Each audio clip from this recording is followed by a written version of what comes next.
We provide you the platform to turn your dreams into reality. Give wings to your aspirations with KR Mangalam University.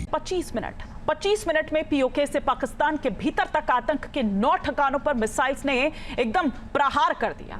इसमें उन तीनों आतंकी संगठनों की कमर तोड़ी गई जिनके जरिए पाकिस्तान आतंक का पूरा खेल खेलता रहा है। आज हम आपको सिलसिलेवार तरीके से आतंकी संगठनों पर हुआ जो प्रहार है उसकी एक डिटेल रिपोर्ट दिखाने जा रहे हैं, जिससे यह समझ में आएगा कि भारत ने एक ही रात में आतंक के खिलाफ कितना अहम ऑपरेशन चलाया था।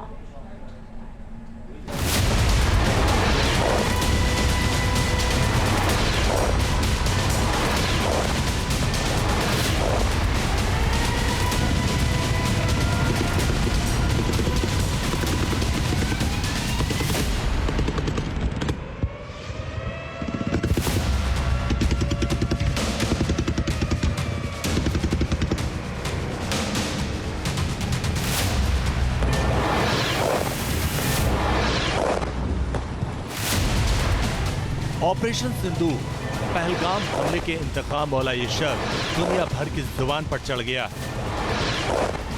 क्योंकि इसी ऑपरेशन ने आतंकिस्तान को 100 किलोमीटर अंदर तक गहरा घाव दिया। हिंदुस्तान को आतंकी हमलों से दलाने वाले आतंकी नेटवर्क को कब्र तक पहुंचा दिया।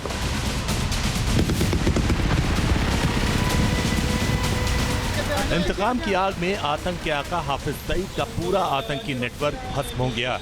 ऑपरेशन सिंदूर ने उसके 3 मुख्य ठिकानों को तंदूर बना दिया। आतंक फैलाने वाला हाफिज अब अपने शागिर्दों के ताबूत गिन रहा है, मातम मना रहा है।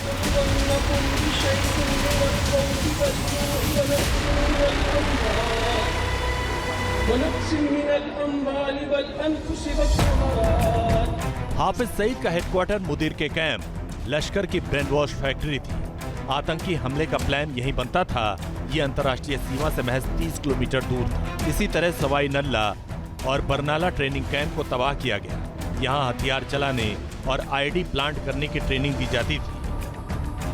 ऑपरेशन सिंदूर के प्रहार से हाफिज सईद के आतंकी नेटवर्क की कमर टूट गई।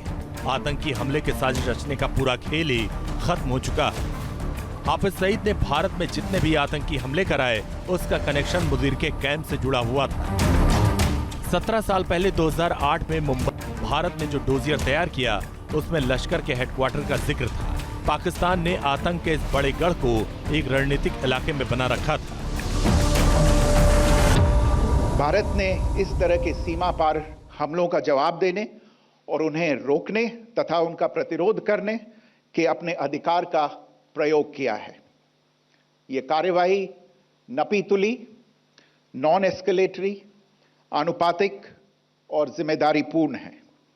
ये आतंकवाद की इंफ्रास्ट्रक्चर को समाप्त करने और भारत में भेजे जाने वाले संभावित आतंकवादियों को अक्षम बनाने पर केंद्रित है। लश्कर ने मुदीरके को अपना आतंक का गढ़ साल 2000 में बनाया था। दुनिया की आंखों में धूल झोंकने के लिए मरकज़े तैयबा नाम दिया था। ये आतंकी अड्डा पाकिस्तानी पंजाब के शेखपुरा जिले में मुदीरके के नांगल सैदान में मौजूद था। इस अड्डे को बनाने के लिए 9/11 के मास्टरमाइंड ओसामा बिन लादेन ने भी पैसे दिए थे। मुदीरके में लश्कर का ये ठिकाना सिर्फ दिखावे के लिए मरकज़े तैयबा था, यानी धार्मिक शिक्षा देने का केंद्र बना हुआ था, जबकि इसकी हकीकत कुछ और थी। इसी अड्डे में आतंकियों की भर्ती हुआ करती थी। पाकिस्तानी सेना का मुख्यालय जिस रावलपिंडी में है, लश्कर भी उसी रावलपिंडी में अपना हेड ऑफिस बनवा रहा था। हाफिज के राइट हैंड रऊफ की तस्वीरें सामने आई हैं जब वो कुछ दिन पहले रावलपिंडी में बिल्डिंग देखने गया था। पाकिस्तान ये सच कभी सामने नहीं आने देगा कि मिसाइल अटैक में कितने आतंकी मारे गए, मगर इन कैंपों में हाफिज के सारे करीबी ही रहते थे। यह एलओसी से 30 किलोमीटर दूर था। लश्कर तोयबा का बेस था जो रजौरी पुंछ में सक्रिय था। 20 अप्रैल 2023 को पुंछ में और 9 जून 2024 को तीर्थ यात्रियों के बस हमले में यहीं से आतंकी को ट्रेन किया गया था। 200 एकड़ में फैला लश्कर का मरकज तोयबा सेंटर यानी कि जो कॉम्प्लेक्स की अगर हम बात करें तो ये दुनिया के सबसे बड़े आतंकी संगठनों के ठिकानों के तौर पर इसको देखा जाता था। इसके अलावा अगर हम बात करें तो लश्कर का ये वैचारिक, ऑपरेशनल और साथ में जिस तरीके की ट्रेनिंग दी जाती थी, फिजिकल ट्रेनिंग की भी अगर हम बात करें तो वो भी इसी सेंटर से दी जाती थी। यहां तक कि भारत में भी घुसपैठ की जो ट्रेनिंग, फिजिकल ट्रेनिंग आतंकियों को दी जाती थी वो भी इसी सेंटर से दी जा रही थी।